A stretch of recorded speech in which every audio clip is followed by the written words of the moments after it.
This episode is brought to you by Raid Shadow Legends. More on them later. So, you have a movie for me? Yes, sir, I do. And I think this would be the perfect vehicle for Keanu Reeves. Well, actually, we make movies, not cars, but thanks so much for coming in. No, it's like an expression, right? Like a star vehicle. Oh, a star vehicle? Yeah. Like a spaceship? No. Well, we don't make spaceships, but thanks so much for coming in. Okay, I have a movie that would be great for Keanu Reeves. Oh, well, you should have led with that. What's the movie? Okay, good. So it's called John Wick, right? And it follows this guy named John Wick. That explains the title, making a lot of sense so far. Yeah, and so at the beginning of the movie, his wife dies. Oh, what does she die of? She dies of being the wife of the main character in an action movie. Oh, yeah, that can be deadly. Yeah, so she arranges to have a puppy delivered to John so he can have something to love after she's gone. Very adorable. Yeah, and so he starts to take care of this dog, right? He feeds it cereal because he doesn't have dog food yet, and he takes it on a joyride around an airport and probably gives it some whiplash. What? But while he's out, he goes to the gas station, right? And this spoiled Russian gangster kid Yosef wants to buy his car from him, but he's like, no, it's not for sale. Okay. And in Russian, Yosef says everything has a price, and then John answers back in Russian, so Yosef is like, what? Oh, he's mad, he's upset. He's very mad. He's so mad that night him and his buddies break into John's house. How did they find out where he lives? Unclear, and so they beat him up and they steal his car. Well, as long as the dog is okay. And they kill his dog.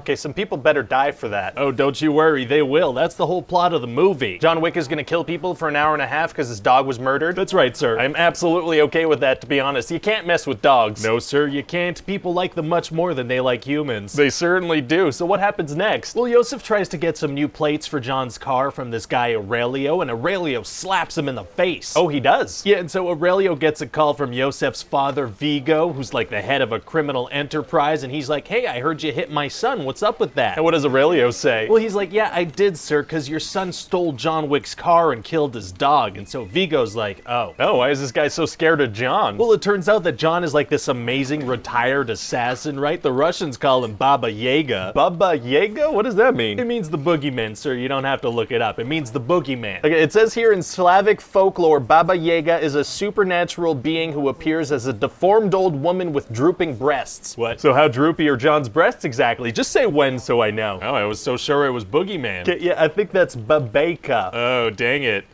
Well, I already wrote Baba Yaga. Well, it's probably fine. Okay, good. I'd have to, like, reprint this and everything. Yeah, no, don't even worry about it. So what does the droopy-breasted witch do next? Well, so Vigo sends a bunch of guys to his house to kill him, right? Okay. And so John has to kill them all using gun fu. I think that's pronounced kung fu. No, it's not kung fu. It's a mix of jujitsu and judo and, shooting people in the face. Oh, it is? Yeah, so he's gonna shoot a bunch of these assassins point blank in the face and also stab some of them, but mostly shoot them point blank in the face. That sounds intense. Oh, it will be, sir, and we're gonna keep that going throughout the movie all the way up until, I'd say, the high 70s. What, Fahrenheit? No, corpses. Oh my god. Yeah, we're also gonna get glimpses of this, like, assassin underworld that John was a part of. Like, they have a whole system in place. Oh, they do? Yeah, like, the cops don't mess with them. They have these little gold coins they use as currency. They even have their own hotel. Oh, please explain this all to me in excruciating detail. Actually, I feel like it might be kind of nice to just hint at the mythology rather than shoving it down people's throats. Can we at least throw a love interest in there for him? No, goodness no. Oh, you're making it really tough for me to ruin this thing. Okay, what happens next? Well, John checks in at this assassin hotel, and there's like a code of honor there. You can't kill anyone while you're in the hotel. Wow, so people must get shot all the time walking out the front door. Probably. So he checks in at this hotel, and then he finds out that Yosef is at a nightclub, so he heads over there. Oh, and what happens there? Oh,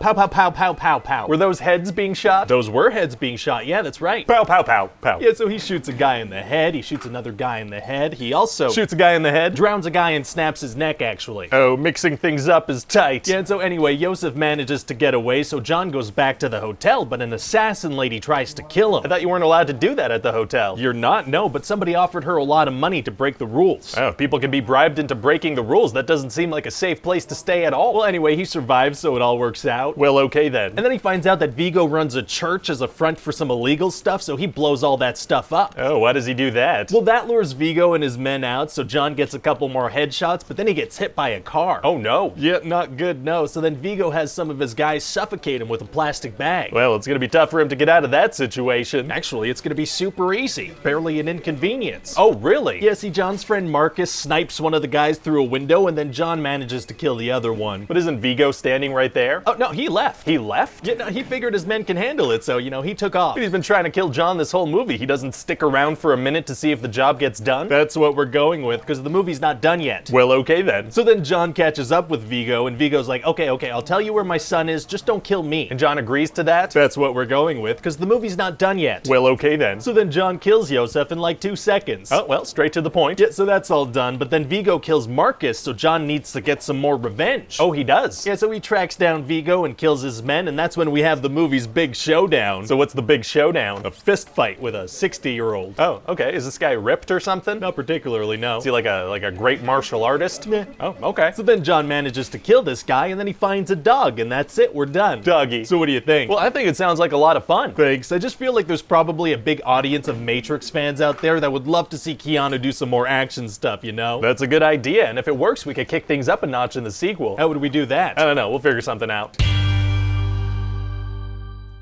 Alright, while the executive is taking that all in, I have some bad news. Turns out I suffer from JWS, meaning John Wick syndrome. It's a completely legitimate and totally real affliction where because of John Wick, you think that literally every single person you have ever interacted with is some type of secret assassin connected with a global crime syndicate. Yeah, my mailman, my Uber driver, my wife, all part of this crime organization. Thankfully, there is a cure for JWS, and that's downloading Raid Shadow Legends on my phone. This incredible free-to-play mobile hero collection RPG has over 80 million downloads, and with its eye-popping graphics and over 650 completely unique champions, my assassin-fearing mind has never been more at ease. Personally, I love discovering about all of Raid's bosses and how they came to be, especially for the super powerful ones like the Demon Lord and the Hydra. Plus, the campaign has going on a huge adventure to help the Arbiter beat back the forces of darkness. Raid's already got a huge community on Reddit and Discord where you can discuss strategies, look for tips or guides, or just post memes and have a blast. And Raid has prepared something special for all new players this Christmas time. Get ready to celebrate the 12 days of Raid. Download Raid Shadow Legends from the links below, copy your player ID from in-game, and go to 12daysofraid.plarium.com. The link is in the description. Enter your player ID and then set out on a fun, festive adventure that lasts 12 days, running from December 19th to January 10th. Each day, experience a new chapter of this wintry story and play a new minigame for a chance to win some amazing in-game and real-life prizes, including Raid Champions and Amazon gift cards worth up to $1,000. Existing Raid players, head to 12daysofraid.plarium.com where you can find a special holiday promo code that everyone can use for a small festive gift. Also, they've released a legendary champion based on MMA and pro wrestling legend Ronda Rousey. You can get Ronda for free, whether you're a new or a longtime player, just by logging 7 days between now and February 20th. Just enter promo code RAIDRONDA in-game and all these goodies can be yours. So what are you waiting for? Before JWS can consume your every waking moment, download Raid Shadow Legends right now. And for new players, there's an awesome offer where if you click on the link in the description or scan this QR code on the screen, you'll get unique bonuses worth $35. We're talking a free epic champion, Jotun, 100k silver, 50 gems, and 2 epic skill tomes. All of this treasure will be waiting for you here, available for 30 days for new players only. This is an opportunity that you can't miss. Download right now. Alright, now let's see how the executive is doing.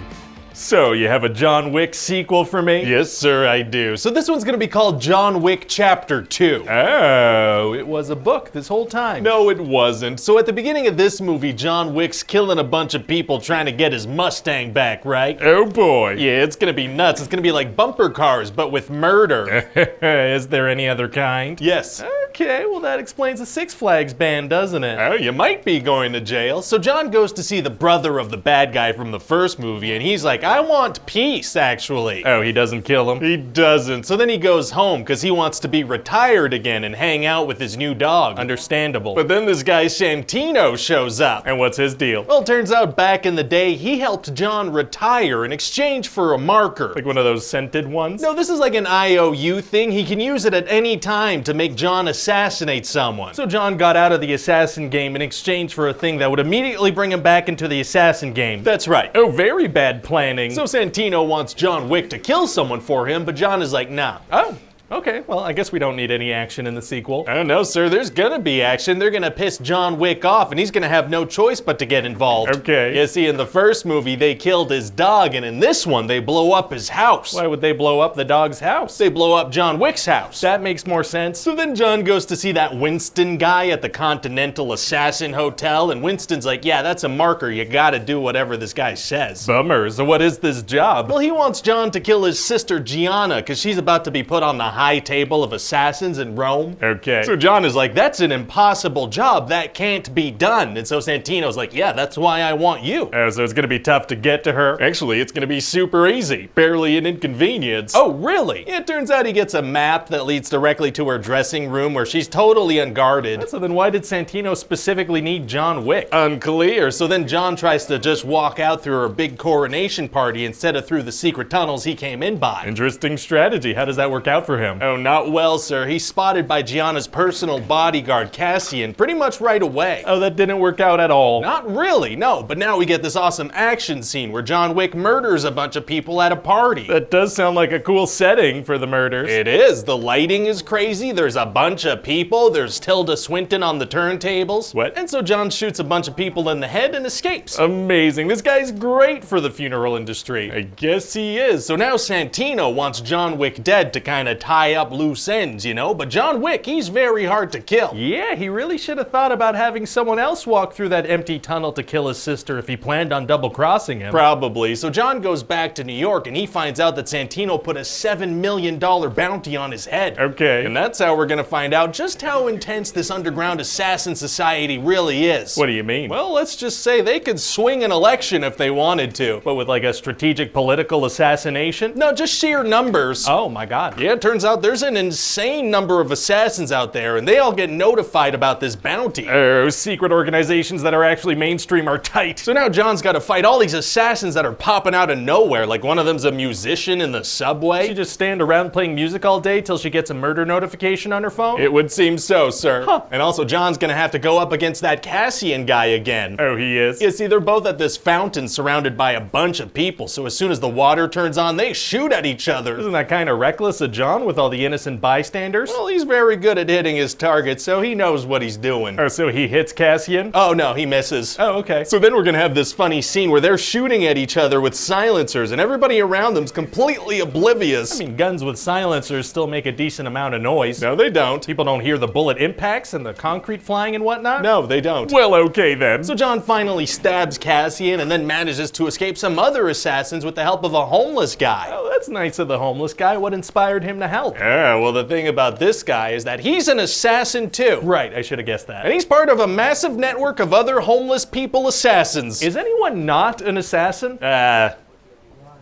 John Wick's dog, he's not an assassin. What a good boy. For now. Okay. So then John goes to see the leader of the Homeless People Assassin Network, and I was thinking we could get Lawrence Fishburne to play him. They're both in another movie together. They sure are, sir. Amazing. So John has to make a deal with this guy because he desperately needs a gun. He can't fight with his hands and then steal someone's gun? Irrelevant. Kinda relevant. Irrelevant. So this guy's like, all right, the bounty's $7 million. I'm gonna give you a gun with 7 bullets. Oh, I bet that's gonna come into play later. You'd think so, but no, not really. Oh, okay. So then John goes to this museum where Santino is, and he immediately starts killing people and taking their guns. Right, because, yeah. And eventually he gets to this hall of mirrors, which, as you know, means it's impossible for him to hear where the bad guy's yelling from. Of course, I've seen movies. Me too. So then John takes out a bunch of guys that are bigger than him, which leads us to the climax of the fight. Oh, which is? A battle of strength between him and someone 95 pounds lighter than him. him. I feel like there's no contest there. Yeah, and so then he wins because of, you know, the weight difference. How would she have? There was no way. So then what happens? Well, then John shoots Santino in the head at the Continental Hotel, which is not allowed in the world of assassins. Oh yeah, why'd he do that? To set up the next movie. Oh, that's thoughtful of him. So then Winston tells him that the bounty on his head has now doubled and been expanded globally. Uh-oh. And because he likes him, he's giving him an hour head start before he sends the message out. Wow, well, sounds pretty serious. It is. And then Winston shows off a little flash mob thing he organized. Everybody around them just stops. What? A little flash mob. Why would he organize that? Well, you know, to show John how powerful the organization is. I mean,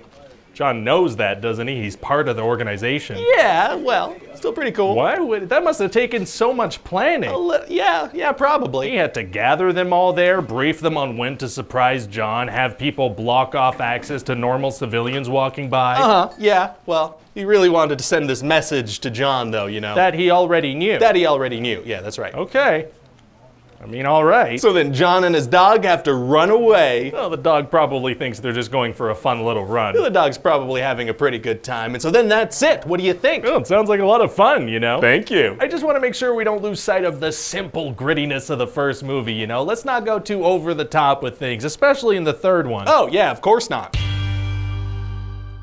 So, you have a third John Wick movie for me? Yes, sir, I do. So as you know, at the end of the last movie, John Wick had 1 hour before a $14 million bounty on his head started. I did know that. He's got to get to safety fast. He had a bunch of people around him, many of which could have been killers. Exactly. So he heads right to Times Square, right? Oh, okay. Seems like one of the worst possible places to go in a world full of assassins. Well, that may be true, but it's gonna look cool visually. Oh, okay. Well then great. So John sends his dog off to safety at the Continental with this cab driver. The cab driver accepts to drive a dog, no questions asked. Yeah, well, see, the thing about this cab driver, oh, he's part of the underground assassin world too, isn't he? He's part of the underground assassin world. Right, okay. Cab drivers, homeless people, street musicians, all part of the secret world. It's kind of getting out of hand. A little bit. So then John goes to this library because he hid some emergency stuff inside this book. Oh man, time must be running out until he's excommunicado. Oh yeah, so then the 7'3" guy pops out and he's like, hey John, you know, if I kill you a couple minutes before the timer's up, who's really gonna know? If that's his attitude, why didn't he just walk up and shoot John instead of talking to him first? Oh, unclear. So then they have this big fight and John kills the guy with a frickin' book. Oh, this guy's using all kinds of school supplies as murder weapons. He sure is, sir. But turns out this tall guy nicked an artery in John's neck, so he needs to get some medical assistance before the timer's up. God, how long is this 60-minute timer? Good question, sir. This particular 60-minute timer's 5 hours long. Oh, okay. So then because of the rules, the doctor has to stop right when the timer's up and John has to finish stitching himself up himself. Geez, so now the assassins can come get him? They sure can, sir. So John immediately gets hit by 2 cars. Oh, yikes. I mean, there's no way that freshly stitched artery doesn't pop open, right? But the stitches are fine. We've established that car accidents just kind of tickle John Wick. Right, so is he like invincible or? Oh, no. He can get hurt. He can? Yeah, of course, but just not in any way that'll slow the movie down or prevent him from killing anyone in any way. Oh, well, fantastic. So then John's gonna kill a bunch more people in very cool ways. What kind of ways are we talking? Oh, well, like at a certain point, he slaps a horse so that it kicks a guy in the face. Oh, strategic horse slapping is tight. It sure is, sir. And then he's gonna ride a horse while assassins chase him on motorcycles. Can't those guys just shoot the horse? Well, yeah, of course, but they're not gonna. Why not? Because that works. So now John's gotta get out of New York, so he goes to see this lady. What for? Well, sir, turns out there's another symbolic doodad in this universe besides markers and coins. Oh, yeah, so he exchanges this doodad for a favor. That's kind of a lot of randomly valuable doodads, isn't it? Getting kind of repetitive in this lore. Oh, did I say doodad? I meant doohickey. Oh, a doohickey. Okay, that changes things up. Okay, great. So thanks to the doohickey, he gets safe passage to Morocco, because he's got to go see this other lady and give her a doodad in exchange for a favor. But that, okay. And he needs this lady to bring him to a man, because he needs to ask that man where to find another man, because he needs to ask that man a favor. So, like, what's the story of this movie? Oh, sir, I just told you, John's got to talk to some people and call in some favors to talk to other people and call in favors to talk to other people and call in favors. It's a little boring, isn't it? Just meetings with various people? Well, I mean, yeah, but you're forgetting the super well choreographed murder sprees in between the meetings. Oh, okay, that's right. I do like watching the killings. So eventually this guy tells John how to go meet this guy called the Elder who can help him stop being excommunicado. And how's he supposed to get to the Elder? He needs to go to the edge of the desert desert and then walk towards the brightest star until he passes out. Oh, that's just so extremely vague. And eventually this lady Sophia, who's been helping John out because of a marker, she drops him off at the edge of the desert. How are they supposed to know that's the right spot? Unclear, but it totally is. So then John walks until he passes out and wakes up with the elder. Oh, the incredibly vague directions worked. They did. So this guy makes John cut off his own finger and give him his ring and agree to go kill Winston. Why does he want Winston dead? Well, see, since Winston had helped John, the High Table sent this adjudicator person to tell him he's getting removed as head of the Continental. Oh, very serious. Yeah, so then John goes back to New York and there's this guy Zero after him, so they both do some magic at each other in public, and it's very fun. Nice little break for some magic, sure. And John makes it back to the Continental just barely in time before Zero kills him. So he's safe there? Well, yeah, because of that rule where business can't be conducted on hotel grounds. But he's excommunicado, so he's not allowed on hotel grounds. Well, now he is, because he agreed to kill Winston, which is what he's here to do. Winston's on the hotel grounds, though. Yeah. So John Wick's not allowed to kill him. No. Okay. So anyway, John goes to see Winston, and after a brief conversation, he's like, yeah, okay, I'm not gonna kill you. Why not? Changed his mind. Oh, okay, so the whole middle section of the movie and the finger cutting was kind of pointless? No, it wasn't. Filled up a whole bunch of runtime and split up the killing scenes quite nicely. That's a good point. So then the adjudicator arrives, but since Winston refuses to abdicate and John refuses to kill him, they deconsecrate the Continental. What does that mean? Oh, well, now they could send a bunch of High Table assassins to kill John and Winston. Oh boy. And at a certain point, John is killing a guy underwater, and when he pops out of the water, there's a guy waiting there to kill him. Oh no, it's gonna be hard to get out of that situation. Actually, it's gonna be super easy. Barely an inconvenience. Oh, really? Yeah, see that Zero guy who's a big fan of John Wick kills this guy because he's like, no, I'm the one who's gonna kill John Wick. Wow, well, thank God this guy has a weird obsession with John Wick. Yeah, it worked out great. So then it's time for the big final showdown in a house of mirrors. Oh, that was the location of the final showdown in the last movie. Oh, yeah, dang it, you're right. Okay, so it takes place in a house of glass panels that reflect stuff. That works. So John is gonna fight some assassins, but they respect him so much they don't kill him when they have the chance on several occasions. Oh, wait, he's just defeating people with respect now? Yeah, this guy's unkillable. He's so freaking good. Well, yeah, if people don't kill him when they have the opportunity to do so, still counts. And so then he kills that Zero guy. Oh, wow, wow, wow.